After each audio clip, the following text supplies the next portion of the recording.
following content is for educational and entertainment purposes only. This content should not be taken as medical advice. Welcome back to You Heard It Here with Dr. Gary. This is Earwax Removal vlog number 137. In today's episode, we're going to take a look at a compilation of ears, 4 of them to be exact. This first ear is a complete impaction. As we use the curette to slide alongside of that earwax, we pop it out in what is only going to be described as a giant chunk of wax. That was probably about the size of a marble. As we look back down this patient's ear canal, we get a great view of the eardrum.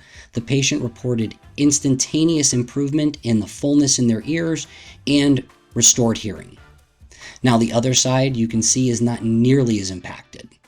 In this case, we're just going to use the curette to gently clean the ear canal floor and ear canal walls, since we've already done the other ear and removed the problematic ear. If you like these wax removal videos, please take a moment to like and subscribe. It really does help with the YouTube algorithm, and it helps keep me motivated to put out this content. As a side note, thank you for putting up with my brief hiatus from doing these videos. Life in the office has gotten pretty busy, and then of course, get ill this time of year. It's just that time of year. Everything sort of came up all at once. I'm going to get right back on these videos to put out this content for educational and entertainment purposes. You can see we have a great view of the eardrum. Our next patient, you can see what appears to be a large shelf of wax at the bottom of the ear canal. As soon as we use the curette and touch it, you could see the whole backside drop. There was nothing underneath that earwax except the ear canal, so we were able just to pull everything out. And now we're going to focus on this little pit at the floor of the ear canal.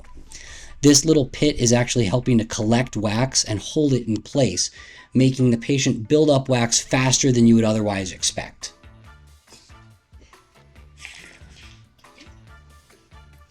All right, as we get in there, you're seeing how we're able to use the curette to pick that wax out of the hole on the floor of the ear canal and really do a good job of cleaning out that ear. This patient has already reported improvement in the feeling of fullness and that they couldn't feel something sort of tickling in their ear canal. My guess, that tickling sensation was the earwax moving as it was deep down the ear canal. All right, let's get one more look down here. There's still a little bit more at the bottom, and then we'll get a good view of the eardrum.